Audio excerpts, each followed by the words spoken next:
ಬಿಸಿ ಬಿಸಿ ಮುದ್ದೆ ರಾತ್ರಿ ಮಾಡಿಟ್ಟಿದ್ ಮೀನಿನ ಸಾರು ಒಡೆ ಕಾಂಬಿನೇಷನ್ ಅಲ್ವಾ.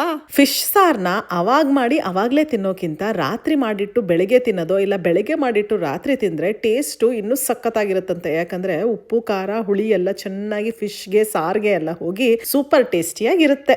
ಧನಿಯಾ ಮೆಂತ್ಯ ಜೀರಿಗೆ ಸಾಸಿವೆ ಆಮೇಲೆ ಬ್ಯಾಡಗಿ ಮೆಣಸಿನ್ಕಾಯಿ ಒಂದ್ ಸ್ವಲ್ಪ ಹುರಿದ್ಬಿಟ್ಟು ಪೌಡರ್ ಮಾಡಿ ಎತ್ತಿಟ್ಕೊಳ್ಳೋಣ. ಫಿಶ್ ನ ಚೆನ್ನಾಗಿ ತೊಳೆದು ಉಪ್ಪು ಖಾರ ಸೌರಿ ಒಂದ್ ಸ್ವಲ್ಪ ಹೊತ್ತು ಇಡ್ಬೇಕು. ಹುಣಸೆ ಹಣ್ಣ ಚೆನ್ನಾಗಿ ಕಿವುಚ್ಕೊಂಡು ಒಂದ್ ಕಡೆ ಇಟ್ಕೋಬೇಕು. ಫಿಶ್ ಸಾರ್ ಮಾಡೋ ಪಾತ್ರೆಯಲ್ಲಿ ಸ್ವಲ್ಪ ಎಣ್ಣೆ ಹಾಕಿ ಸಾಸಿವೆ ಚಿಟಪಟ ಅಂದ್ಮೇಲೆ ಈರುಳ್ಳಿ ಮತ್ತೆ ಕರ್ಬೇವನ್ನ ಹಾಕಿ ಚೆನ್ನಾಗಿ ಫ್ರೈ ಮಾಡ್ಕೊಳ್ಳೋಣ. ಜಿಂಜರ್ ಗಾರ್ಲಿಕ್ ಪೇಸ್ಟ್ ಹಾಕ್ಲೇಬೇಕು. ಟೊಮೆಟೊನ ರುಬ್ಬಿಬಿಟ್ಟು ಇದೇ ಮಸಾಲೆಗೆ ಹಾಕೋಣ. ಇದಾದ್ಮೇಲೆ ರೆಡ್ ಚಿಲ್ಲಿ ಪೌಡರ್ ಸಾಲ್ಟ್ ಎಲ್ಲ ಟೇಸ್ಟ್ ತಕ್ಕಂಗೆ ಹಾಕಿ ಅದ್ ಸ್ವಲ್ಪ ಕುಕ್ ಆದ್ಮೇಲೆ ಹುಣಸೆ ಹಣ್ಣು ರಸಾನು ಕೂಡ ಹಾಕಿ ಚೆನ್ನಾಗಿ ಕುದಿಸೋಣ. ಅಮ್ಮ ಬಂದಿದಾರಲ್ಲ ಏನ್ ಮಾಡ್ಕೊಡ್ಲಿ ನಿಮ್ಗೆ ಹೇಳಿ ಹೇಳಿ ಅಂದ್ರೆ ಏನು ಹೇಳದೇ ಇಲ್ಲ ಅಂತಾರೆ. ಏನೋ ಒಂದ್ ಮಾಡೇ ಸಿಂಪಲ್ ಆಗಿ ಸಾಕು ಅಂತಾರೆ. ತುಂಬಾ ಫೋರ್ಸ್ ಮಾಡಿ ಕೇಳಿದಕ್ಕೆ ಲಾಸ್ಟ್ ಟೈಮ್ ಹುಳಿ ಹುಳಿ ಆಗಿರೋ ಮೀನ್ ಸಾರ್ ಮಾಡಿದ್ಯಲ್ಲ ಅದ್ ಮಾಡು ಅಂದ್ರು. ಇದು ಆಕ್ಚುಲಿ ಆಂಧ್ರ ರೆಸಿಪಿ. ಚಾಪಲ್ಲ ಪುಲುಸು ಅಂತ. ಚಾಪಲ್ಲು ಅಂದ್ರೆ ಫಿಶ್, ಪುಲುಸು ಅಂದ್ರೆ ಹುಳಿ ಹುಳಿ ಸಾರು ಅಂತ. Okay back to recipe. ಹುಣಸೆ ಹಣ್ಣು ಎಲ್ಲ ಕುದ್ದಾದ್ಮೇಲೆ ಒಂದೊಂದಾಗಿ ಫಿಶ್ ನ ಜೋಡಿಸ್ಬೇಕು. ನಿಧಾನಕ್ಕೆ ಇಡಬೇಕು, ಯಾಕಂದ್ರೆ ಫಿಶ್ ಹೊಡೆದೋಗುತ್ತೆ. ಅದಾದ್ಮೇಲೆ ಸ್ವಲ್ಪ ಹಸಿ ಮೆಣಸಿನ್ಕಾಯಿ